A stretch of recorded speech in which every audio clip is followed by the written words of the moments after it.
നിറത്തിൽ മങ്ങിക്കൊണ്ടിരുന്നു. കടലിന്റെ മേൽ പതിഞ്ഞ ആ വെളിച്ചം തിരമാലകളെ പൊന്നുപോലെ തിളക്കമാർന്നതാക്കി. കരയെ തട്ടുന്ന ഓരോ തിരമാലയും ഒരു ശബ്ദമല്ല, ഒരു താളമായി കേൾക്കുമ്പോൾ വെള്ളത്തിൽ വീണ ലൈറ്റുകളുടെ നീളമുള്ള പ്രതിഫലനങ്ങൾ ഒരു കഥ പോലെ നീളെ പടർന്നിരുന്നു. ആ പ്രകാശത്തിന്റെ അരികിൽ കടലിനെ നേരിട്ടു നോക്കി ഉയർന്നു നിൽക്കുന്ന ഒരു വലിയ ബംഗ്ലാവ്. അതിന്റെ ഗ്ലാസ് ചുവരുകളിൽ കടലിന്റെ നിറങ്ങൾ മാറി മാറി പതിഞ്ഞുകൊണ്ടിരുന്നു. ആ വീടിന്റെ അകത്ത് ജീവിക്കുന്നവരും അതുപോലെ തന്നെയാണ്. രാഘവൻ നായർ ഒരിക്കൽ തന്റെ പ്രയത്നം കൊണ്ട് എല്ലാം നേടിയെങ്കിലും ഇപ്പോൾ മിണ്ടാതിരുന്ന് കാര്യങ്ങളെല്ലാം നിരീക്ഷിക്കുന്ന ആളായി മാറി. അദ്ദേഹത്തിന്റെ കണ്ണുകളിൽ അനുഭവത്തിന്റെ ആഴം നിറഞ്ഞിരുന്നു. ദേവകിയമ്മ ആ വീടിന്റെ ഓരോ ചുവടും നിയന്ത്രിക്കുന്ന അവർക്ക് കാര്യങ്ങൾ തന്റെ രീതിയിൽ നടക്കണം എന്നൊരു ഉറച്ച ആഗ്രഹമുണ്ടായിരുന്നു. മീനാക്ഷി, ദേവകിയമ്മയുടെയും രാഘവൻ നായരുടെയും മകൾ, മിണ്ടാതെ എല്ലാം മനസ്സിലാക്കുന്ന ഒരാൾ. അവളുടെ കണ്ണുകളിൽ പലപ്പോഴും ചോദ്യങ്ങൾ തെളിഞ്ഞിരുന്നെങ്കിലും അവൾ അതെല്ലാം അടക്കി വെക്കാറാണ് പതിവ്. എന്നാൽ ആ വീടിന്റെ മുഴുവൻ അന്തരീക്ഷവും ഭാരം വഹിക്കുന്ന പോലെ നിലനിൽക്കുന്നത് അർജുൻ രാജീവിന്റെ വാക്കുകളിലാണ്. രാഘവന്റെയും ദേവകിയുടെയും മകൻ. അവന്റെ നടപ്പിൽ ഒരു അധികാരവും സംസാരത്തിൽ ഒരു നിയന്ത്രണവും ഉണ്ടായിരുന്നു. ഒരാളെ പോലും അവന് തുല്യനായി കാണാൻ പറ്റാത്ത ഒരു അഹംഭാവത്തിന്റെ മൂർത്തിഭാവം അവനിൽ നിറഞ്ഞിരുന്നു. അതേസമയം മറൈൻ ഡ്രൈവിന്റെ അരികിൽ ഒരു പഴയ ബെഞ്ചിൽ ഒറ്റയ്ക്കിരിക്കുകയായിരുന്നു നേഹ.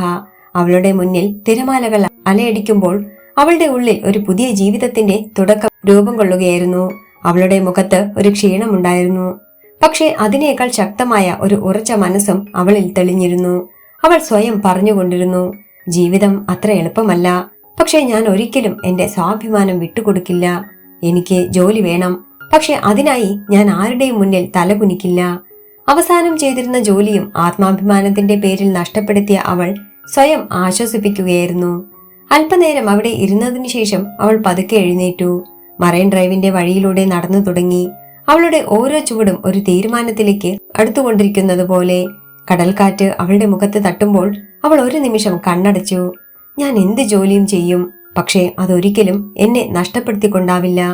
എനിക്ക് ഞാനായി തന്നെ ജീവിക്കണം. അവളുടെ മനസ്സ് മന്ത്രിച്ചുകൊണ്ടിരുന്നു. അവൾ നടക്കുമ്പോൾ ചുറ്റും നോക്കി. ചിലർ ചിരിച്ചുകൊണ്ട് നടക്കുന്നു, ചിലർ ഫോണിൽ സംസാരിക്കുന്നു, ചിലർ ഒറ്റയ്ക്കിരിക്കുന്നു. ഓരോരുത്തരും അവരുടെ ജീവിതത്തിൽ തിരക്കിലാണ്. പക്ഷേ അവൾക്ക് മാത്രം ഒരു പുതിയ തുടക്കമാണ് മുന്നിൽ. ഇവരൊക്കെ അവരുടെ വഴി കണ്ടെത്തിയവരാണ്. എന്റെ വഴി ഞാൻ തന്നെ കണ്ടെത്തണം, അവൾ മനസ്സിൽ പറഞ്ഞു. കുറച്ചു സമയം കഴിഞ്ഞ് അവൾ ആ വലിയ ബംഗ്ലാവിന്റെ മുന്നിലെത്തി. ഗേറ്റിന്റെ ഉയരവും ആ വീടിന്റെ ഭംഗിയും അവളെ ഭയപ്പെടുത്തിയില്ല. പക്ഷെ ഒരു നിമിഷം അവൾ ആ വീടിനെ നോക്കി നിന്നു. ഇവിടെ എനിക്ക് ജോലി കിട്ടുമോ? ഇവിടെയെങ്കിലും എനിക്ക് ഞാനായി നിൽക്കാൻ പറ്റുമോ? എന്റെ നിബന്ധനകൾ ഈ വീട്ടുകാർ സമ്മതിക്കുമോ? അവളൊരു ദീർഘനിശ്വാസം എടുത്തുവിട്ട് ഗേറ്റ് തുറന്ന് അകത്ത് കയറി. അവളുടെ ഓരോ കാൽവയ്പിലും ഒരു സംശയവും ഒരു തീരുമാനവും ഉണ്ടായിരുന്നു. വാതിൽ തട്ടിയപ്പോൾ ഒരു ജോലിക്കാരി വന്ന് തുറന്നു. ആരാ? അവർ ചോദിച്ചു. ഞാൻ ജോലി അന്വേഷിച്ചു വന്നതാണ്, നേഹ ശാന്തമായി പറഞ്ഞു. ഇവിടെ ജോലി ചെയ്യുന്നത് അത്ര എളുപ്പമല്ല. ഇവിടെയുള്ളവർ പറയുന്നത് പോലെ എല്ലാം ചെയ്യേണ്ടി വരും. ഞാൻ ചെയ്തോളാം, നേഹ മറുപടി നൽകി. ആ മറുപടി കേട്ട് ജോലിക്കാരിക്ക് അതിശയം തോന്നി. ആ വീട്ടിലെ നിയമങ്ങൾ എത്രത്തോളം കർശനമാണെന്ന് അവരുടെ മുഖത്ത് തന്നെ കാണാമായിരുന്നു. പക്ഷേ നേഹ തന്റെ തീരുമാനത്തിൽ ഉറച്ചു നിന്നു. അവളെ അകത്തേക്ക് വിളിച്ചപ്പോൾ അവൾ അകത്തേക്ക് കയറി. ഹാളിലേക്ക് കടന്നപ്പോൾ തന്നെ അർജുൻ അവളെ നോക്കി നിന്നു. അവന്റെ കണ്ണുകൾ ഒരാളെ ഒരു നിമിഷം കൊണ്ട് വിലയിരുത്തുന്നവയായിരുന്നു. എന്താ നിന്റെ പേര്? നേഹ, അവൾ പതുക്കെ പറഞ്ഞു. ഇതിനു മുമ്പ് എവിടെയെങ്കിലും ജോലി ചെയ്തിട്ടുണ്ടോ? ഉണ്ട് സർ, പലയിടങ്ങളിലും ജോലി ചെയ്തിട്ടുണ്ട്, അർജുൻ ചെറിയൊരു ചിരിയോടെ പറഞ്ഞു. ഇവിടെയെല്ലാം എന്റെ നിയമങ്ങൾ അനുസരിച്ചാണ് നടക്കുന്നത്. അത് അംഗീകരിച്ച് മുന്നോട്ട് പോവുകയാണെങ്കിൽ നിനക്കിവിടെ ജോലിയുണ്ട്. നേഹ അർജുനെ ഒന്ന് നോക്കി, എന്നിട്ട് പറഞ്ഞു. നിയമങ്ങൾ പാലിക്കാൻ എനിക്ക് പ്രശ്നമൊന്നുമില്ല സർ, പക്ഷേ എന്റെ സ്വാഭിമാനം ഞാൻ ഒരിക്കലും വിട്ടുകൊടുക്കില്ല. ആ വാക്കുകൾ കേട്ട് മീനാക്ഷി ഇറങ്ങി വന്നു. ദേവകിയമ്മ അടുക്കളയിൽ നിന്ന് പുറത്തേക്ക് നോക്കി. അതൊരു സാധാരണ മറുപടിയായിരുന്നില്ല. ഒരു വേലക്കാരിയായി ജോലി അന്വേഷിച്ചു വന്ന പെൺകുട്ടിയുടെ യാതൊരു ആകുലതയും അവളുടെ മുഖത്തില്ലായിരുന്നു. അത് അർജുന്റെ അകത്തെ ഗർവിനെ തൊട്ടുണർത്തി. ഇവളുടെ അഹങ്കാരം ഞാൻ ഇന്നു തന്നെ കുറച്ചു കൊടുക്കാം എന്ന ചിന്ത അർജുന്റെ മനസ്സിൽ പിറന്നു. അന്ന് വൈകുന്നേരം അർജുന്റെ വീട്ടിലൊരു ഫംഗ്ഷൻ ഉണ്ടായിരുന്നു. അന്ന് തന്നെ നേഹ അവിടെ എത്തിയത് നന്നായെന്ന് അർജുന്റെ മനസ്സു പറഞ്ഞു. എല്ലാവരും ഒത്തുകൂടിയപ്പോൾ നേഹ അടുക്കളയിൽ എല്ലാം തയ്യാറാക്കി. അവൾ ശാന്തമായി തന്റെ ജോലി ചെയ്തുകൊണ്ടിരുന്നു. അവൾ ഓരോരുത്തരെയും ശ്രദ്ധിച്ചു. അർജുന്റെ ശബ്ദത്തിലുള്ള അധികാരം, ദേവകിയമ്മയുടെ നിയന്ത്രണം, മീനാക്ഷിയുടെ നിശബ്ദമായ നിരീക്ഷണം എല്ലാം അവൾ മനസ്സിലാക്കി. അവൾ ജോലി ചെയ്യുന്നതിനോടൊപ്പം ആ വീടിന്റെ സ്വഭാവം വായിച്ചുകൊണ്ടിരുന്നു. കുറച്ചു കഴിഞ്ഞ് അർജുൻ തന്റെ സുഹൃത്തുക്കളുടെ മുന്നിൽ വെച്ച് ഒരു ചെറിയ പ്രഹസനം ആസൂത്രണം ചെയ്തു. നേഹ, ഇവിടെ വരൂ, അവൻ വിളിച്ചു. അവൾ മുന്നോട്ട് വന്നു. ഇവിടെയുള്ള എല്ലാവർക്കും നീ ജ്യൂസ് കൊടുക്കണം. പക്ഷേ നീ ആരുടെയും മുഖത്തേക്ക് നോക്കരുത്. തല താഴ്ത്തി മാത്രം നടക്കണം. മുഖത്ത് നോക്കാതെ എങ്ങനെയാ സർ? അത് കേട്ട് മുറിയിൽ ചിലർ ചിരിച്ചു, ചിലർ അസ്വസ്ഥമായി നോക്കി. നേഹ ഒരു നിമിഷം മിണ്ടാതെ നിന്നു. പിന്നെ വളരെ വ്യക്തമായി പറഞ്ഞു, ഞാൻ എന്റെ ജോലി കൃത്യമായി ചെയ്യും. പക്ഷേ എന്നെ അപമാനിക്കാൻ വേണ്ടി ആരെങ്കിലും എന്തെങ്കിലും ചെയ്യാൻ ശ്രമിച്ചാൽ അതിന് ഞാൻ നിന്നുകൊടുക്കില്ല സർ. ഇപ്പോ സാർ ശ്രമിക്കുന്നത് അതാണെന്ന് എനിക്ക് മനസ്സിലായി. അർജുൻ കടുപ്പത്തോടെ ചോദിച്ചു. നിനക്ക് ഞാൻ പറഞ്ഞത് അനുസരിക്കാൻ പറ്റില്ലേ? നേഹ ശാന്തമായി മറുപടി നൽകി. പറഞ്ഞ ജോലി ഞാൻ ചെയ്യും സർ. പക്ഷേ എന്റെ മാന്യത കുറയ്ക്കുന്ന ഒരു കാര്യവും ഞാൻ ചെയ്യില്ല. മുറിയിൽ ഒരു നിശബ്ദത പടർന്നു. അർജുൻ കഠിനമായി പറഞ്ഞു, ഞാൻ പറഞ്ഞത് അനുസരിക്കാത്തവർ ഇവിടെ നിന്ന് പോകണം. ആ ജോലി നഷ്ടമാവുന്നത് നേഹയ്ക്ക് വിഷമമാവുമെന്ന് അവൻ കരുതി. പക്ഷേ അവളുടെ മറുപടി അവനെ ഞെട്ടിക്കുന്നതായിരുന്നു. നേഹ ഉറച്ച ശബ്ദത്തിൽ പറഞ്ഞു, ജോലി നഷ്ടപ്പെടുന്നത് എനിക്കൊരു പ്രശ്നമല്ല സർ. പക്ഷേ മാന്യത നഷ്ടപ്പെടുന്നത് എനിക്കൊരിക്കലും സമ്മതിക്കാനാവില്ല. അവൾ തിരിഞ്ഞു നടന്നു. ഗേറ്റിനടുത്തെത്തിയപ്പോൾ അവൾ ഒരു നിമിഷം തിരിഞ്ഞു നോക്കി. എന്നിട്ട് അർജുനോട് പറഞ്ഞു, ആളുകളെ അവരുടെ സ്ഥാനം കൊണ്ട് മാത്രം വിലയിരുത്തുന്നത് തെറ്റാണ് സർ. ഒരിക്കൽ അതിന്റെ ഫലം നിങ്ങൾക്ക് അനുഭവിക്കേണ്ടി വരും. അത് പറയുമ്പോൾ അവൾ എന്താണ് ഉദ്ദേശിച്ചതെന്ന് അർജുന് മനസ്സിലായില്ല. പക്ഷേ അവളെ അത്ര പെട്ടെന്ന് തോൽപ്പിക്കാനാവില്ലെന്ന് അവന് മനസ്സിലായി. അവളെ അപമാനിക്കാൻ ശ്രമിച്ചിട്ട് താനിപ്പോൾ അപമാനിതനായോ എന്ന് അർജുന് തോന്നി. അവൾ പുറത്തേക്ക് നടന്നു. മറൈൻ ഡ്രൈവിന്റെ കാറ്റ് വീണ്ടും അവളെ തൊട്ടു തലോടിക്കൊണ്ടിരുന്നു. ഇത്തവണ അവൾ ഒരു ജോലി നഷ്ടപ്പെട്ടവളല്ല, ഒരു ശക്തമായ തീരുമാനം എടുത്ത ഒരാളായിരുന്നു. മറൈൻ ഡ്രൈവിന്റെ രാത്രി നഗരത്തെ മുഴുവൻ മൃദുവായ ഇരുണ്ട നിറത്തിൽ പൊതിഞ്ഞപ്പോൾ കടലിന്റെ തിരമാലകൾ മാത്രം ശബ്ദമുണ്ടാക്കി നിന്നു. ലൈറ്റുകളുടെ പ്രകാശം വെള്ളത്തിൽ നീളെ പടർന്ന് ഒരു സ്വപ്നം പോലെ തിളങ്ങുമ്പോൾ ആ ബെഞ്ചിൽ വീണ്ടും ഒറ്റയ്ക്കിരിക്കുകയായിരുന്നു നേഹ. അവളുടെ മുഖത്ത് ക്ഷീണം വ്യക്തമായിരുന്നെങ്കിലും അതിനേക്കാൾ ശക്തമായ ഒരു സമാധാനം അവളുടെ ഉള്ളിൽ നിറഞ്ഞിരുന്നു. അവൾ കണ്ണുകളടച്ച് ഒരു ദീർഘശ്വാസം എടുത്തുവിട്ടു. ജോലി പോയി, അവൾ പതിയെ പറഞ്ഞു. ഇത് തോൽവിയല്ല, ഞാൻ ആരാണെന്ന് ഞാൻ മറന്നില്ല എന്നതിനുള്ള തെളിവാണ്. അവളുടെ മനസ്സിൽ അർജുൻ പറഞ്ഞ ഓരോ വാക്കും വീണ്ടും വീണ്ടും ഓടിയെത്തിയെങ്കിലും അവയൊന്നും അവളെ തളർത്തിയില്ല. മറിച്ച് അവളെ കൂടുതൽ ശക്തയാക്കി. ഞാൻ തിരഞ്ഞെടുത്ത വഴി തന്നെയാണ് ശരി.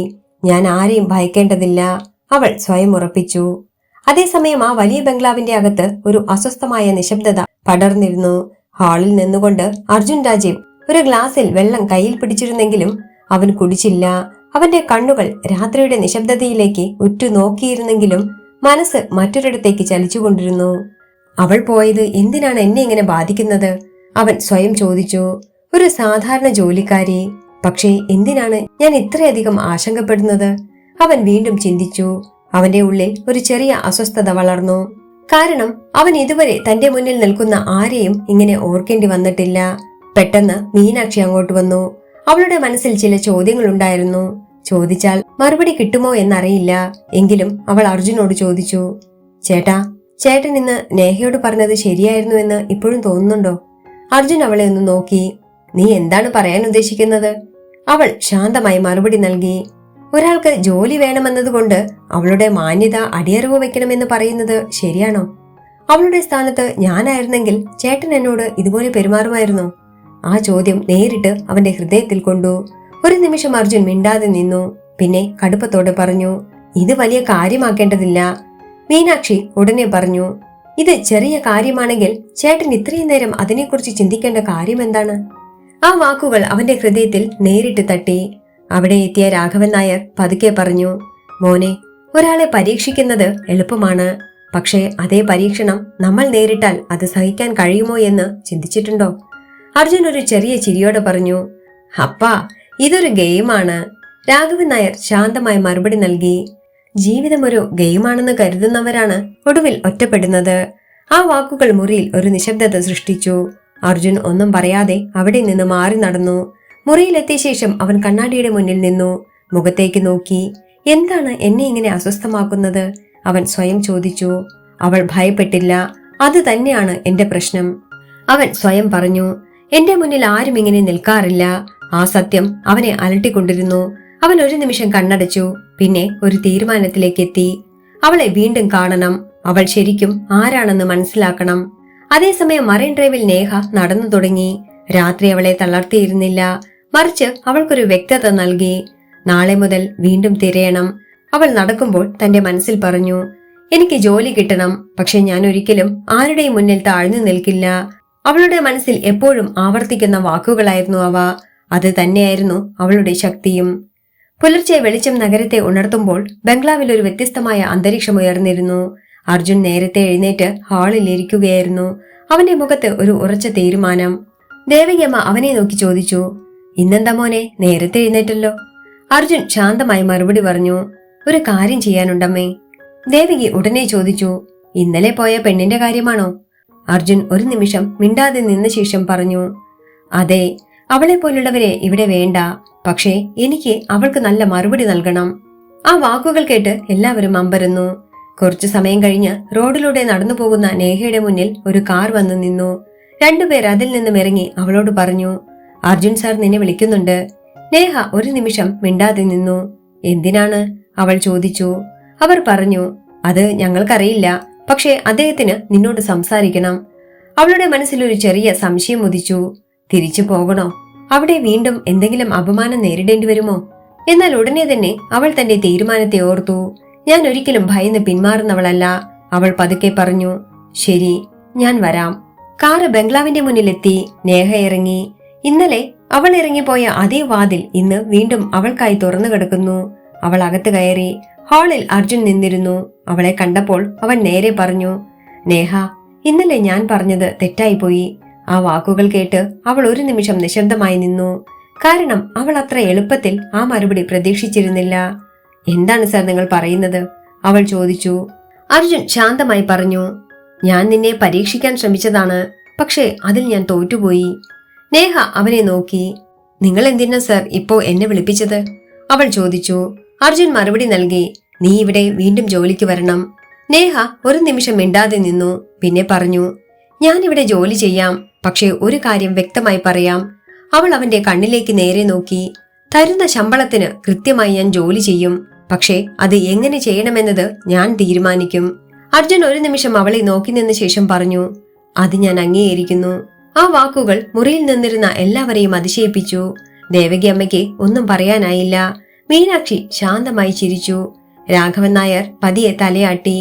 ആ നിമിഷം വീട്ടിൽ ഒരു പുതിയ തുടക്കം കുറിച്ചു. നേഹ പതിയെ പറഞ്ഞു, ഇതൊരു ജോലി മാത്രമല്ല, ഒരു പരീക്ഷണമാണ്. നിങ്ങൾക്കും എനിക്കും. നിങ്ങൾക്ക് ഒരിക്കലും സ്വന്തം നിലപാടുള്ള ആളുകളെ അംഗീകരിക്കാനാവില്ല. എനിക്ക് നിലപാടുകൾ അടിച്ചേൽപ്പിക്കുന്നവരെയും. എങ്കിലും ഈ വെല്ലുവിളി ഞാൻ ഏറ്റെടുക്കുന്നു. ആ വാക്കുകൾക്കൊപ്പം അവളുടെ കണ്ണുകളിലെ തീവ്രത എല്ലാവരും കണ്ടു. ഇതുപോലുള്ള ഒരു പെൺകുട്ടിയെ അർജുൻ ആദ്യമായി കാണുകയായിരുന്നു. എങ്കിലും അവനും തോറ്റു പിന്മാറാൻ തയ്യാറായിരുന്നില്ല. അവളുടെ നിലപാടുകൾ ഞാൻ മാറ്റിയെടുക്കും, അവൻ മനസ്സിൽ ഉറപ്പിച്ചു. പുലർച്ചെ വെളിച്ചം മറൈൻ ഡ്രൈവിലൂടെ പതുക്കെ പടർന്നു കയറുമ്പോൾ കടലിന്റെ മേലൊരു മങ്ങിയ സ്വർണ്ണത്തിളക്കം വിരിഞ്ഞിരുന്നു. ആ പ്രകാശം നേരെ കടന്ന് ആ വലിയ ബംഗ്ലാവിന്റെ ഗ്ലാസ് ചുവരുകളിൽ പതിയുമ്പോൾ ആ വീടിന്റെ ഉള്ളിൽ ഒരു പുതിയ ദിവസത്തിന്റെ തുടക്കം മാത്രമല്ല, ഒരു പുതിയ ഏറ്റുമുട്ടലിന്റെ തുടക്കവുമായിരുന്നു. ആ വീട്ടിൽ അപ്പോൾ ഒരു സാധാരണ ജോലിക്കാരിയുടെ സാന്നിധ്യം മാത്രമായിരുന്നില്ല. അവൾ രാവിലെ തന്നെ എഴുന്നേറ്റ് വീടിന്റെ ഓരോ കോണും ശ്രദ്ധിച്ചു. അടുക്കളയിൽ നിന്നുള്ള ശബ്ദങ്ങൾ, ഹാളിലെ നിശബ്ദത, ആളുകളുടെ നടത്തത്തിലുള്ള വ്യത്യാസങ്ങൾ എല്ലാം അവൾ ശ്രദ്ധിച്ചു. കാരണം അവൾക്കത് ഒരു ജോലി മാത്രമായിരുന്നില്ല, ഒരു പരീക്ഷണമായിരുന്നു. ഇവിടെ ഓരോരുത്തരും എന്തൊക്കെയോ മറച്ചുവെച്ചാണ് ജീവിക്കുന്നത്.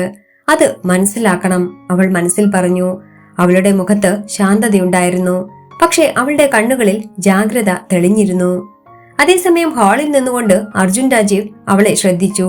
അവന്റെ മുഖത്തപ്പോൾ തുറന്ന അഹങ്കാരമില്ലെങ്കിലും അവന്റെ ഉള്ളിൽ ഒരു വ്യക്തമായ തീരുമാനമുണ്ടായിരുന്നു.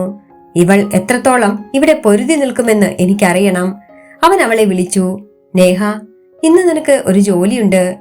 അവൾ ശാന്തമായി ചോദിച്ചു. എന്താണ് സർ? ഇന്ന് ഈ വീട്ടിലെ എല്ലാ കാര്യങ്ങളും നീ ഒറ്റയ്ക്ക് നോക്കണം. ആരും നിന്നെ സഹായിക്കില്ല. ആ വാക്കുകൾ സാധാരണ നിർദ്ദേശം പോലെ തോന്നിയെങ്കിലും അതിന്റെ പിന്നിൽ ഒരു പരീക്ഷണത്തിന്റെ ഭാരമുണ്ടായിരുന്നു. നേഹ ഒരു നിമിഷം മിണ്ടാതെ നിന്ന ശേഷം പറഞ്ഞു, ഞാൻ എല്ലാം ചെയ്യാൻ ശ്രമിക്കാം സർ. അർജുൻ ഒരു ചെറിയ ചിരിയോടെ പറഞ്ഞു, നീ മാനേജ് ചെയ്യുന്നത് എങ്ങനെയെന്ന് എനിക്കൊന്ന് കാണണം. അവന്റെ ശബ്ദത്തിലപ്പോൾ വെല്ലുവിളിയുടെ സൂക്ഷ്മതയുണ്ടായിരുന്നു. രാവിലെ മുതൽ തന്നെ അവൾ ജോലി തുടങ്ങി. പക്ഷേ അവൾ പതിവ് പോലെ എല്ലാം ചെയ്യാൻ ശ്രമിച്ചില്ല. അവൾ ആദ്യം നിരീക്ഷിച്ചു. എന്തൊക്കെയാണ് അത്യാവശ്യമായി ചെയ്യേണ്ട കാര്യങ്ങൾ, എന്തൊക്കെയാണ് കൃത്യസമയത്ത് ചെയ്യേണ്ട കാര്യങ്ങൾ, എന്തൊക്കെയാണ് ഒഴിവാക്കേണ്ട അനാവശ്യ ജോലികൾ എല്ലാം അവൾ മനസ്സിലാക്കി. അടുക്കളയിൽ ദേവകിയമ്മ ചെറിയ കാര്യങ്ങൾ പോലും നിയന്ത്രിക്കുന്നതും ജോലിക്കാർ തമ്മിൽ തമ്മിൽ ഭയത്തോടെ സംസാരിക്കുന്നതും മീനാക്ഷി എല്ലാം ശ്രദ്ധിച്ചു നിൽക്കുന്നതും അവൾ മനസ്സിലാക്കി. അവൾ ഒരു ജോലിക്കാരിയെ പോലെ പെരുമാറിയില്ല, ഒരു ഉത്തരവാദിത്തമുള്ള ഉദ്യോഗസ്ഥയായി പെരുമാറി. മീനാക്ഷി അടുത്തു വന്ന് ചോദിച്ചു, നിനക്ക് ഇത്രയും ശാന്തമായി നിൽക്കാൻ എങ്ങനെ പറ്റുന്നു? നേഹ ശാന്തമായി മറുപടി നൽകി, പ്രശ്നം വന്നാൽ പൊട്ടിത്തെറിക്കാൻ എളുപ്പമാണ്, പക്ഷേ അത് മനസ്സിലാക്കി പരിഹരിക്കാൻ ശ്രമിച്ചാൽ അവിടെ പൊട്ടിത്തെറിക്കേണ്ട ആവശ്യം തന്നെ വരുന്നില്ല. മീനാക്ഷി അവളെ കുറച്ചു നേരം നോക്കി നിന്നു. നീ ഇവിടെ ജോലി ചെയ്യാൻ വന്നവളെ പോലെ തോന്നുന്നില്ലല്ലോ, അവൾ പറഞ്ഞു. നേഹ ചെറിയൊരു പുഞ്ചിരിയോടെ മറുപടി നൽകി, ഞാൻ ജോലി ചെയ്യാൻ വന്നതാണ്, പക്ഷേ ഞാൻ ആരാണെന്ന് മറക്കാനല്ല. എവിടെ ചെന്നാലും ഞാൻ ഞാനായി തന്നെ നിൽക്കും. വൈകുന്നേരം അടുത്തപ്പോൾ അർജുൻ തന്റെ അടുത്ത കരുനീക്കം തുടങ്ങി. അവൻ എല്ലാവരുടെയും മുന്നിൽ വെച്ച് പറഞ്ഞു, ഇന്ന് ഒരു പ്രധാനപ്പെട്ട ഗസ്റ്റ് വരുന്നുണ്ട്, അവരെ നീ ഇംപ്രസ് ചെയ്യണം. നേഹ ചോദിച്ചു, അവർക്ക് എന്തൊക്കെയാണ് വേണ്ടത്?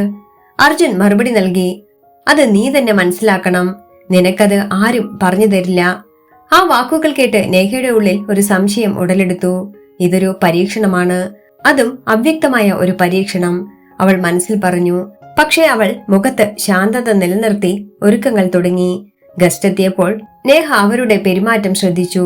അവർ സംസാരിക്കുന്ന രീതിയും ഭക്ഷണമെടുക്കുന്ന രീതിയും ചെറിയ ചെറിയ മുഖഭാവങ്ങൾ പോലും അവൾ ശ്രദ്ധിച്ചു. അവൾ ഒന്നും ഊഹിച്ചില്ല, അവൾ നിരീക്ഷിച്ചു. അവൾ തയ്യാറാക്കിയ ഭക്ഷണം എല്ലാവർക്കും ഇഷ്ടമായി. അവർ ഒന്നും പറയാതെ തന്നെ അവരുടെ സംതൃപ്തി മുഖത്ത് വ്യക്തമായിരുന്നു. ഡിന്നർ ഭംഗിയായി അവസാനിച്ചു. ഒരു പരാതിയും ഉണ്ടായില്ല. രാഘവൻ നായർ പതിയെ പറഞ്ഞു, ഇവൾ ആളുകളെ മനസ്സിലാക്കുന്നവളാണ്. മീനാക്ഷി ഒന്ന് ചിരിച്ചു. പക്ഷെ അർജുൻ മിണ്ടാതെ നിന്നു. കാരണം അവൻ പ്രതീക്ഷിച്ചത് നേഹയുടെ പരാജയവും അവളെ ശകാരിക്കാൻ കിട്ടുന്ന അവസരവുമായിരുന്നു. പക്ഷേ അവൾ അത് അനുവദിച്ചില്ല. അതവനെ കൂടുതൽ പ്രകോപിപ്പിച്ചു. ഇവളൊരു സാധാരണ പെൺകുട്ടിയല്ല, അവൻ മനസ്സിൽ പറഞ്ഞു. ഇനി നേരെ പരീക്ഷിച്ചാൽ പോരാ, അവൾക്ക് മനസ്സിലാക്കാൻ കഴിയാത്ത രീതിയിൽ പരീക്ഷിക്കണം. ഡിന്നർ കഴിഞ്ഞ ശേഷം അവൻ നേഹയെ വിളിച്ചു. ഒരു ചെറിയ ജോലി കൂടെയുണ്ട് നേഹ. എന്താണ് സർ? അവൾ ചോദിച്ചു. എന്റെ റൂമിൽ ടേബിളിന് മുകളിൽ ഒരു ഫയലുണ്ട്, അത് ഇവിടെ കൊണ്ടുവരണം. അതൊരു സാധാരണ ജോലിയായി തോന്നിയെങ്കിലും അവന്റെ പ്ലാൻ വേറെയായിരുന്നു. നേഹ റൂമിൽ കയറി. അവൾ ഫയൽ അന്വേഷിച്ചു. പക്ഷേ അതവിടെ ഇല്ലായിരുന്നു. അവൾ ഉടനെ പുറത്തേക്ക് വന്നില്ല. പകരം അവൾ ആദ്യം റൂം മുഴുവൻ ശ്രദ്ധിച്ചു. പ്രധാനപ്പെട്ട ഫയൽ ഒരിക്കലും ടേബിളിന് മുകളിൽ അലക്ഷ്യമായി വെക്കില്ല, അത് മനഃപൂർവ്വം മാറ്റിയതാണ്, അവൾ മനസ്സിൽ പറഞ്ഞു. അവൾ ശാന്തമായി പുറത്തേക്ക് വന്നു. ഫയൽ അവിടെ ഇല്ല സർ, അവൾ പറഞ്ഞു. അർജുൻ ഉടനെ ചോദിച്ചു, നീ ശരിക്കും നോക്കിയോ? അതോ? അതെ സർ, ഞാൻ ശരിക്കും നോക്കി. ഒരു ഫയലും ഞാൻ അവിടെ കണ്ടില്ല. രാവിലെ മുതൽ നീയല്ലേ വീട് മുഴുവൻ വൃത്തിയാക്കിയത്? അത് ചവറ്റുകുട്ടയിലോ മറ്റോ ഇട്ടോ നീ? മുറിയിൽ ടെൻഷൻ ഉയർന്നു. അർജുൻ പറഞ്ഞു, അത് അത്യധികം പ്രധാനപ്പെട്ട ഒരു ഫയലാണ്, അത് കണ്ടെത്തിയേ മതിയാകൂ. നേഹ ഒരു നിമിഷം മിണ്ടാതെ നിന്ന ശേഷം പറഞ്ഞു, അത് കാണാതായിട്ടില്ല, അത് മാറ്റിയതാണ്. ആ വാക്കുകൾ കേട്ട് എല്ലാവരും അവളെ നോക്കി. അർജുൻ ചോദിച്ചു, നിനക്ക് അതെന്താ ഇത്ര ഉറപ്പ്? ഉറപ്പുണ്ട് സർ.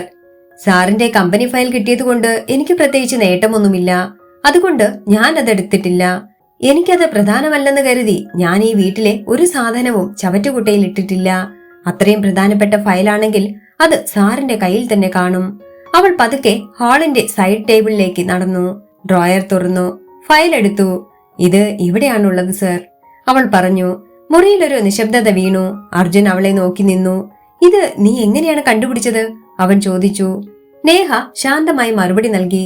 സാർ എന്നെ നിരീക്ഷിക്കുന്നുണ്ടെന്ന് എനിക്കറിയാം, പക്ഷേ അതിനേക്കാൾ കൂടുതൽ ഞാൻ സാറിനെ നിരീക്ഷിക്കുന്നുണ്ട്. സാർ എന്നെ വിളിപ്പിക്കുന്നതിന് മുൻപ് ഫയൽ ഡ്രോയറിൽ ഒളിപ്പിക്കുന്നത് ഞാൻ കണ്ടിരുന്നു. അവൾ ഒരു നിമിഷം നിർത്തി, പിന്നെ പറഞ്ഞു, സാർ ഒരു കാര്യം മനസ്സിലാക്കണം. ഒരാളെ പരീക്ഷിക്കുമ്പോൾ അവർക്കത് മനസ്സിലാക്കാൻ കഴിയില്ല എന്ന് കരുതുന്നതാണ് ഏറ്റവും വലിയ തെറ്റ്. ആ വാക്കുകൾ നേരിട്ട് അർജുന്റെ മനസ്സിൽ തട്ടി. കാരണം അവൾ അവനെ കുറ്റപ്പെടുത്തിയില്ല, പകരം അവന്റെ പ്ലാൻ അവൾക്കറിയാമെന്ന് അവൾ കാണിച്ചു കൊടുത്തു. മീനാക്ഷി പതിയെ പറഞ്ഞു, ചേട്ടാ, ഇവൾ നിന്നേക്കാൾ മുന്നിലാണ്. ദേവികമ്മയുടെ മുഖത്ത് അസ്വസ്ഥത തെളിഞ്ഞു. രാഘവൻ നായർ ശാന്തമായി പറഞ്ഞു, ഇവിടെ നടക്കുന്നത് ഒരു ജോലിയല്ല, മനസ്സുകളുടെ പോരാട്ടമാണ്. ആ വീടിന്റെ ഓരോ കോണിലും അപ്പോൾ ഒരു കാണാനാവാത്ത സമ്മർദ്ദം പടർന്നിരുന്നു. മനസ്സുകളുടെ പോരാട്ടങ്ങൾക്കിടയിൽ ഉറച്ചു നിൽക്കുകയായിരുന്നു നേഹ. അവളുടെ മുഖത്ത് പതിവ് പോലെ ശാന്തതയുണ്ടായിരുന്നു. പക്ഷേ അവളുടെ ഉള്ളിൽ ഒരു ജാഗ്രത കൂടുതൽ ശക്തമായി വളർന്നു. ഇവിടെ ഇനി നേരിട്ട് പരീക്ഷണമുണ്ടാവില്ല, മനസ്സിനെ തകർക്കാനുള്ള ശ്രമമായിരിക്കും നടക്കുന്നത്, അവൾ മനസ്സിൽ പറഞ്ഞു. അവളുടെ കണ്ണുകൾ ഹാളിലേക്ക് നീങ്ങി. അവിടെ നിന്നുകൊണ്ട് അർജുൻ രാജീവ് ഒരു പുതിയ നീക്കം ആലോചിക്കുന്നത് പോലെ അവൾക്ക് തോന്നി. പിറ്റേന്ന് രാവിലെ തന്നെ അവനൊരു തീരുമാനമെടുത്തിരുന്നു. നേഹയെ നേരിട്ട് തോൽപ്പിക്കാൻ പറ്റില്ല, പക്ഷേ അവളുടെ മനസ്സ് തളർത്താനാവും എന്ന ചിന്ത അവന്റെ ഉള്ളിൽ ഉറച്ചു. അവൻ നേഹയെ വിളിച്ചു. ഇന്ന് ഒരു ചെറിയ മാറ്റമുണ്ട്, അവൾ ശാന്തമായി ചോദിച്ചു. എന്താണ് സർ? അവൻ പറഞ്ഞു, ഇന്ന് നീ വീട്ടിലെ ജോലികളൊന്നും ചെയ്യേണ്ടതില്ല, നീ അമ്മയെ സഹായിക്കണം. ആ വാക്കുകൾ കേട്ട് നേഹ ഒരു നിമിഷം നിശബ്ദമായി നിന്നു. കാരണം അവൾക്കത് ഒരു സാധാരണ ജോലിയല്ലെന്ന് മനസ്സിലായി. ദേവികമ്മയുടെ കീഴിൽ ജോലി ചെയ്യുക എന്നത് ഒരു നിയന്ത്രണത്തിന്റെ പരീക്ഷണമാണ്.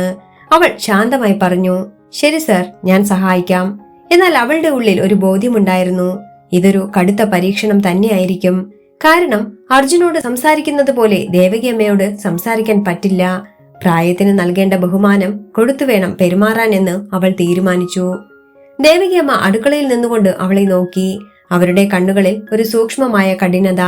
ഇവിടെയെല്ലാം എന്റെ രീതിയിൽ നടക്കണം, ദേവകിയമ്മ നേരെ പറഞ്ഞു. നേഹ ശാന്തമായി മറുപടി നൽകി. ഞാൻ മാഡത്തിന്റെ രീതിയിൽ ജോലി ചെയ്യാൻ ശ്രമിക്കാം, പക്ഷേ ഒരു കാര്യം മാത്രം, ഞാൻ തെറ്റ് ചെയ്താൽ അത് പറഞ്ഞു തന്നാൽ മതി. തിരുത്തേണ്ട തെറ്റുകളാണെങ്കിൽ ഞാൻ തിരുത്തും. ആ മറുപടി കേട്ട് ദേവകിയമ്മ ഒരു നിമിഷം മിണ്ടാതെ നിന്നു. എന്നിട്ട് പറഞ്ഞു, നീ എന്നെ പഠിപ്പിക്കാൻ വരണ്ട, തരുന്ന ജോലി കൃത്യമായി ചെയ്താൽ മാത്രം മതി. നേഹ അത് സമ്മതിച്ചു. രാവിലെ മുതൽ തന്നെ ചെറിയ ചെറിയ കാര്യങ്ങളിൽ ദേവകിയമ്മ അവളെ പരീക്ഷിക്കാൻ തുടങ്ങി. ഇതിങ്ങനെ ചെയ്യേണ്ടതല്ല, അത് നന്നായി ചെയ്തിട്ടില്ല, നിനക്ക് ഇത്രയും സിമ്പിളായ കാര്യങ്ങൾ പോലും മനസ്സിലാകുന്നില്ലേ എന്നിങ്ങനെ ശകാരങ്ങൾ ഒന്നിനു പിന്നാലെ ഒന്നായി വന്നുകൊണ്ടിരുന്നു. അടുക്കളയിൽ ജോലി ചെയ്തുകൊണ്ടിരിക്കുന്ന മറ്റു ജോലിക്കാർ പോലും ആ വാക്കുകൾ കേട്ട് അസ്വസ്ഥരായി. എന്നാൽ നേഹ ഓരോ വാക്കും ശാന്തമായി കേട്ടു. അവൾ ഉടനെ പ്രതികരിച്ചില്ല.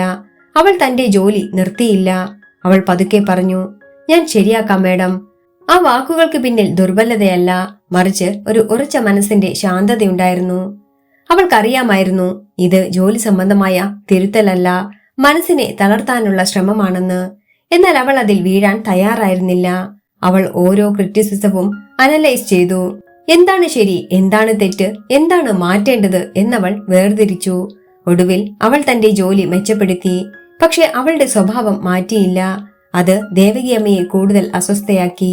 കാരണം അവർക്ക് നേഹയെ നിയന്ത്രിക്കാൻ കഴിയുന്നില്ലായിരുന്നു. അത് മറ്റുള്ളവരുടെ മുന്നിൽ സമ്മതിച്ചു കൊടുക്കാനും കഴിയില്ലായിരുന്നു. അതേസമയം ഹാളിൽ നിന്നുകൊണ്ട് അർജുൻ എല്ലാം ശ്രദ്ധിച്ചു. അവൻ പ്രതീക്ഷിച്ചത് നേഹ അമ്മയുടെ ശകാരം കേട്ട് തളരുമെന്നായിരുന്നു. പക്ഷെ അവൾ ഓരോ പ്രാവശ്യവും കൂടുതൽ ഉറച്ച തീരുമാനങ്ങൾ എടുത്ത് മുന്നോട്ടു പോയിക്കൊണ്ടിരുന്നു. ഇവൾ എന്തുകൊണ്ടാണ് ഇങ്ങനെ? അവൻ മനസ്സിൽ ചോദിച്ചു. ഇവളെ തകർക്കാൻ എന്താണ് ചെയ്യേണ്ടത്? ആ ചിന്ത അവനെ കൂടുതൽ ആഴത്തിലേക്ക് കൊണ്ടുപോയി. വൈകുന്നേരം അടുത്തപ്പോൾ അവൻ തന്റെ അടുത്ത നീക്കം തയ്യാറാക്കി. ഡൈനിങ് ടേബിളിൽ എല്ലാവരും ഇരിക്കുമ്പോൾ അവൻ പറഞ്ഞു, ഇന്ന് നേഹ എല്ലാവർക്കും ഭക്ഷണം വിളമ്പും. പക്ഷേ ഒരു കണ്ടീഷനുണ്ട്. മുറിയിൽ എല്ലാവരും അവനെ നോക്കി. അവൻ തുടർന്നു, ഇവിടെയുള്ള എല്ലാവരോടും അവൾ ആദ്യം ചോദിക്കണം, താൻ ചെയ്യുന്ന കാര്യങ്ങളെല്ലാം ശരിയാണോ എന്ന്. അതിന്റെ ആവശ്യമില്ലല്ലോ സർ, ഞാൻ ചെയ്യുന്ന കാര്യങ്ങളെക്കുറിച്ച് ഞാൻ എന്നോടല്ലേ ചോദിക്കേണ്ടത്? അത് ഞാൻ ചോദിക്കാറുണ്ട്. മറ്റുള്ളവരുടെ അഭിപ്രായം ചോദിച്ച് അവരെ തൃപ്തിപ്പെടുത്തി ജീവിക്കാൻ എനിക്കാവില്ല, നേഹ പറഞ്ഞു. അവസാനം അവൾ ചോദിച്ചു, സർ എന്തിനാണ് എന്നെ ഇങ്ങനെ പരീക്ഷിക്കുന്നത്? അർജുൻ ശാന്തമായി പറഞ്ഞു, നീ പറഞ്ഞതുപോലെ ഏത് പ്രതിസന്ധിയിലും ആത്മാഭിമാനം കാത്തു സൂക്ഷിക്കാൻ കഴിയുമോ എന്ന് എനിക്ക് കാണണം. ആ വാക്കുകൾക്ക് പിന്നിൽ ഒരു വ്യക്തമായ വെല്ലുവിളിയുണ്ടായിരുന്നു. മുറിയിൽ ഒരു നിശബ്ദത പടർന്നു. നേഹ പതുക്കെ പറഞ്ഞു, ഞാൻ ജോലി ചെയ്യുമ്പോൾ അഭിപ്രായം ചോദിക്കുന്നത് തെറ്റല്ല. അവൾ ഒരു നിമിഷം നിർത്തി. പിന്നെ തുടർന്നു, അത് പഠിക്കാൻ വേണ്ടിയാണ്, അല്ലാതെ സ്വയം താഴ്ത്താനല്ല. അവൾ ട്രേ എടുത്തു. ഓരോരുത്തരുടെയും മുന്നിലെത്തി തല ഉയർത്തിപ്പിടിച്ചുകൊണ്ട് ചോദിച്ചു, ഞാൻ ചെയ്യുന്നത് ശരിയല്ലേ? എന്റെ സ്ഥാനത്ത് നിങ്ങൾ ഓരോരുത്തരുമാണെന്ന് ചിന്തിച്ച് മറുപടി നൽകൂ. അവളുടെ ശബ്ദത്തിൽ ഒരു വിനയമുണ്ടായിരുന്നു.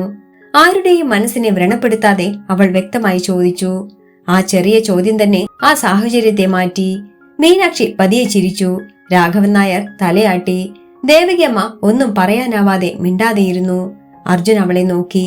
അവൻ മനസ്സിലാക്കി, ഇവൾ കളി മാറ്റിയിരിക്കുന്നു. ഡിന്നർ കഴിഞ്ഞപ്പോൾ അർജുൻ നേഹയെ വിളിച്ചു. നേഹ, അവൾ ശാന്തമായി തിരിഞ്ഞു. എന്താണ് സർ? അവൻ കുറച്ചു നിമിഷം മിണ്ടാതെ നിന്ന ശേഷം പറഞ്ഞു, നീ ആരാണ്? ആ ചോദ്യം സാധാരണമായിരുന്നില്ല. അത് അവന്റെ ഉള്ളിൽ നിന്നും വന്ന യഥാർത്ഥ കൗതുകമായിരുന്നു. നേഹ ഒരു ചെറിയ പുഞ്ചിരിയോടെ മറുപടി നൽകി, ഞാൻ ആരാണെന്നറിയാൻ സമയമായിട്ടില്ല സർ. അവൾ ഒരു നിമിഷം നിർത്തി.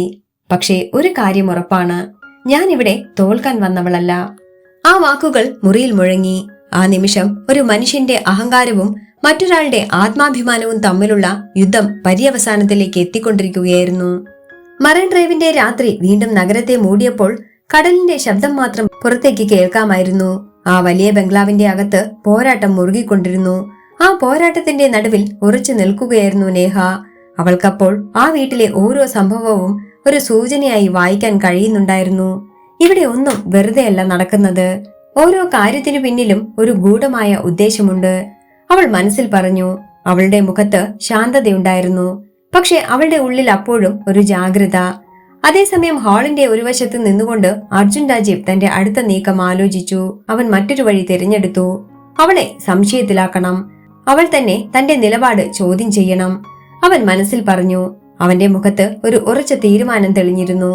കാരണം അതൊരു സാധാരണ പരീക്ഷണമല്ല, ഒരു കൃത്യമായ ചതിയായിരുന്നു. അടുത്ത ദിവസം രാവിലെ എല്ലാം സാധാരണ പോലെ തുടങ്ങി. പക്ഷേ അതിന്റെ ഉള്ളിൽ ഒരു വ്യത്യാസമുണ്ടായിരുന്നു. അർജുൻ വളരെ ശാന്തമായി നേഹയോട് പറഞ്ഞു, ഇന്ന് നീ കുറച്ച് വിശ്രമിക്കാം. ഇന്നലെ നീ എല്ലാം ഒറ്റയ്ക്ക് ചെയ്തതല്ലേ? നേഹ ഒരു നിമിഷം അവനെ നോക്കി. ഇതവന്റെ യഥാർത്ഥ സ്വഭാവമല്ല എന്ന് അവൾ മനസ്സിലാക്കി.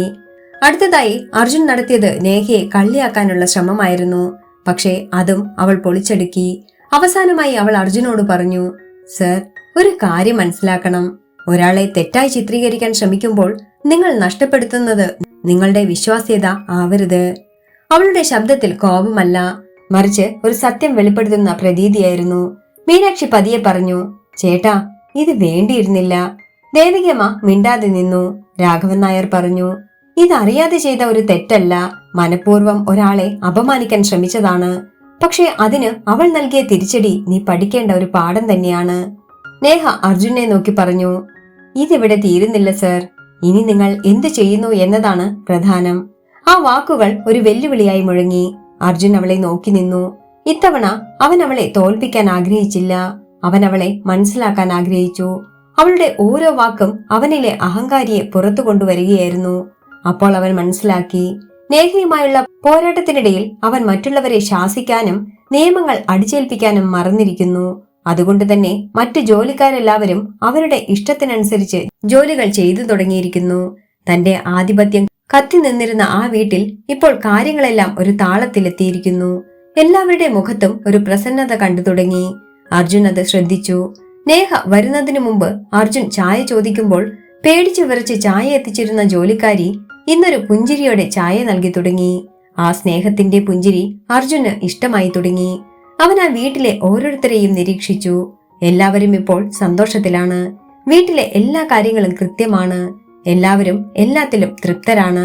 എത്രയൊക്കെ തകർക്കാൻ ശ്രമിച്ചിട്ടും നേഹ ഇപ്പോഴും ശാന്തയാണ്. ഇവിടെ ഇത്രയധികം മാറ്റം വരാൻ എന്താണ് കാരണം? അർജുന്റെ മനസ്സ് അതിനുള്ള ഉത്തരം തേടി തുടങ്ങി. കടലിന്റെ തിരമാലകൾ പതിവിനേക്കാൾ ശാന്തമായി കരയെ തട്ടി ഉണർത്തിക്കൊണ്ടിരുന്നു. പക്ഷേ അപ്പോഴും ആ വലിയ ബംഗ്ലാവിന്റെ അകത്ത് ഒരു ആഴമുള്ള നിശബ്ദത നിലനിന്നിരുന്നു. അതൊരു സാധാരണ നിശബ്ദതയല്ല, മറിച്ച് ഒരാളുടെ അഹങ്കാരം തകർന്നതിനു ശേഷമുള്ള ശൂന്യതയും ഒരു സത്യം പുറത്തു വരാനിരിക്കുന്ന നിമിഷത്തിന്റെ ഭാരവും കൂടിച്ചേർന്ന ഒരു അന്തരീക്ഷം. ആ വീട്ടിൽ കഴിഞ്ഞ ദിവസങ്ങളിൽ നടന്ന ഓരോ സംഭവവും എല്ലാവരുടെയും മനസ്സിൽ പതിഞ്ഞിരുന്നു. പ്രത്യേകിച്ച് അർജുൻ രാജീവിന്റെ ഉള്ളിൽ. അവൻ കണ്ണാടിയുടെ മുന്നിൽ നിന്നുകൊണ്ട് തന്റെ മുഖം നോക്കി. ഞാൻ ഇതുവരെ ആരായിരുന്നു?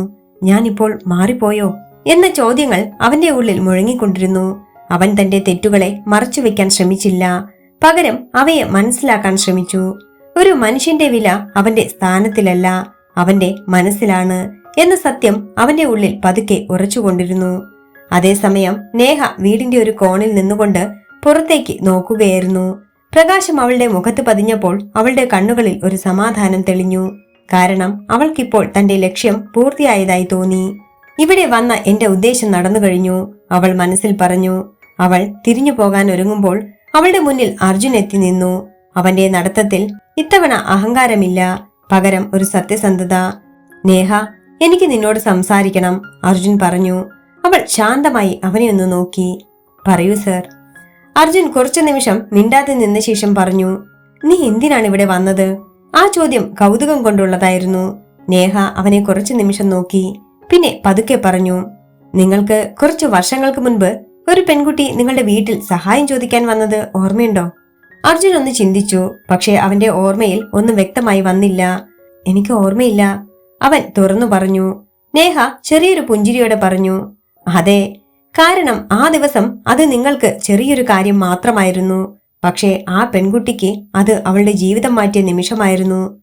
അവൾ ഒരു നിമിഷം നിർത്തി, പിന്നെ തുടർന്നു. അവൾ അന്ന് ഇവിടെ വന്നത് അവളുടെ പഠനം തുടരാൻ സഹായം ചോദിക്കാനായിരുന്നു. പക്ഷെ നിങ്ങൾ അവളോട് പറഞ്ഞത് അവളെ പോലുള്ളവർക്ക് വലിയ സ്വപ്നങ്ങൾ കാണാൻ യോഗ്യതയില്ല എന്നായിരുന്നു. ആ വാക്കുകൾ വീണ്ടും മുറിയിൽ മുഴങ്ങി. അവയുടെ ഭാരം അപ്പോൾ കൂടുതൽ ശക്തമായി അനുഭവപ്പെട്ടു.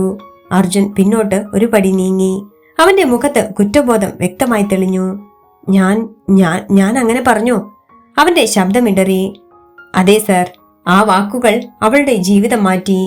ആ പെൺകുട്ടി മറ്റാരുമല്ല, ഈ ഞാൻ തന്നെയാണ്. അവൾ തുടർന്നു. ആ ദിവസം ഞാൻ 2 തീരുമാനങ്ങൾ എടുത്തിരുന്നു. 1, ഞാൻ ഒരിക്കലും എന്റെ സ്വാഭിമാനം വിട്ടുകൊടുക്കില്ല. 2, ഒരിക്കൽ ഞാൻ ഇങ്ങോട്ട് തിരിച്ചു വരും. പ്രതികാരം ചെയ്യാനല്ല, നിങ്ങൾ പറഞ്ഞ വാക്കിന്റെ ഭാരം നിങ്ങൾക്ക് മനസ്സിലാക്കി തരാൻ. അവളുടെ ശബ്ദത്തിൽ കോപമില്ലായിരുന്നു, പക്ഷേ ഒരു സത്യത്തിന്റെ ശക്തിയുണ്ടായിരുന്നു. ഞാൻ ഇവിടെ വന്നത് നിങ്ങളെ തോൽപ്പിക്കാനല്ല, നിങ്ങൾക്ക് കാണിച്ചു തരാനാണ്. നമ്മൾ പറയുന്ന ഓരോ വാക്കും ഒരാളുടെ ജീവിതം എങ്ങനെ മാറ്റുമെന്ന്. അർജുൻ മിണ്ടാതെ നിന്നു. അവന്റെ കണ്ണുകളിൽ ഒരു വ്യക്തമായ തിരിച്ചറിവ്. ഞാൻ തെറ്റു ചെയ്തു, അവൻ വിഷമത്തോടെ പറഞ്ഞു. ഞാൻ പലരെയും അവരുടെ സ്ഥാനം കൊണ്ട് മാത്രം വിലയിരുത്തി, ഒരിക്കലും അവരുടെ മനസ്സ് കണ്ടില്ല. നേഹ ശാന്തമായി മറുപടി നൽകി. ഇത് മനസ്സിലാക്കുന്നത് തന്നെ വലിയ മാറ്റമാണ് സർ. മുറിയിൽ നിന്നുകൊണ്ട് രാഘവൻ നായർ പതിയെ പറഞ്ഞു. ഇതാണ് ഞാൻ കാത്തിരുന്ന നിമിഷം. എന്റെ മകൻ തന്റെ തെറ്റ് സമ്മതിക്കുന്ന നിമിഷം. മീനാക്ഷിയുടെ കണ്ണുകളിൽ സന്തോഷം തെളിഞ്ഞു. ദേവകിയമ്മ പോലും ശാന്തമായി പറഞ്ഞു. ഞങ്ങളും തെറ്റു ചെയ്തു മോളെ.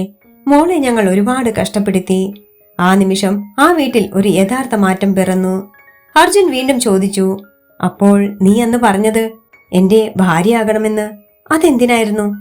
നേഹ ഒരു ചെറിയ ചിരിയോടെ പറഞ്ഞു. അത് ഒരു ചോദ്യമായിരുന്നു. നിങ്ങൾക്ക് ഒരാളെ അവരുടെ നിലയിൽ നിന്ന് ഉയർത്തി കാണാൻ കഴിയുമോ എന്നറിയാൻ. അവൾ തുടർന്നു. ഒരു സാധാരണ പെൺകുട്ടിയെ നിങ്ങളുടെ ജീവിതത്തിലെ ഏറ്റവും ഉയർന്ന സ്ഥാനത്ത് നിർത്താൻ നിങ്ങൾ തയ്യാറാണോ എന്ന് അറിയാൻ വേണ്ടി ഞാൻ വെറുതെ ചോദിച്ചതാ. നേഹ അവനെ നോക്കി. അവളുടെ മുഖത്ത് ഒരു സമാധാനം. മാറ്റം ഒരു വാക്കുകൊണ്ട് വരില്ല, അതൊരു തീരുമാനം കൊണ്ട് തുടങ്ങും. പക്ഷേ അതൊരു ജീവിതം കൊണ്ട് തെളിയിക്കേണ്ടി വരും. അവളുടെ ഓരോ വാക്കും അവന് പ്രചോദനമായിരുന്നു. അവളെ വിട്ടുകൊടുക്കാൻ അവന്റെ മനസ്സ് അനുവദിച്ചില്ല. അവസാനം അർജുൻ നേഹയുടെ മുന്നിൽ മുട്ടുകുത്തിയിരുന്നു ചോദിച്ചു. ഞാൻ നിന്നെ എന്റെ ഭാര്യയാക്കിക്കോട്ടെ? പരീക്ഷണമായിട്ടാണെങ്കിലും നീ എന്നോട് ആവശ്യപ്പെട്ടതല്ലേ അത്. ഇപ്പോൾ ഈ നിമിഷം ഞാനത് അംഗീകരിക്കുന്നു. നിന്നേക്കാൾ എന്നെ മനസ്സിലാക്കിയ ഒരു പെൺകുട്ടി വേറെയില്ല. നിനക്ക് സമ്മതമാണെങ്കിൽ. അവന്റെ വാക്കുകളിലെ സത്യസന്ധത അവളും പരീക്ഷിച്ചു. ഒടുവിൽ കുറച്ചു ദിവസങ്ങൾക്ക് ശേഷം അതേ മറൈൻ ഡ്രൈവിന്റെ അരികിൽ ഒരു ചെറിയ ചടങ്ങ് നടന്നു. വലിയ ആഡംബരമില്ലാതെ. അവിടെ അർജുൻ രാജീവും നേഹയും ഒരുമിച്ച് നിന്നു. പരസ്പരം കണ്ണുകളിലേക്ക് നോക്കി അവർ വരണമാല്യം ചാർത്തി. മറൈൻ ഡ്രൈവിൽ കാറ്റപ്പോഴും വീശിക്കൊണ്ടിരുന്നു. ഇത്തവണ അതൊരു വിജയത്തിന്റെ ശബ്ദം പരത്തിയിരുന്നു. ഒരു മനുഷ്യന്റെ മാറ്റത്തിന്റെ വിജയവും ഒരു സ്ത്രീയുടെ ആത്മാഭിമാനത്തിന്റെ വിജയവും. ജീവിതത്തിലെ ഏത് പ്രതിസന്ധി ഘട്ടത്തിലും നിങ്ങൾ നിങ്ങളായി തന്നെ ജീവിക്കുക. അഭിപ്രായം ചോദിക്കണം, മറ്റുള്ളവരോടല്ല, നിങ്ങളോട് തന്നെ. ചെയ്യുന്നത് ശരിയാണോ തെറ്റാണോ എന്ന്. ശരിയെന്ന് തോന്നുന്ന കാര്യങ്ങൾ ചെയ്ത് ആരെയും ഉപദ്രവിക്കാതെ സന്തോഷത്തോടെ ജീവിക്കൂ.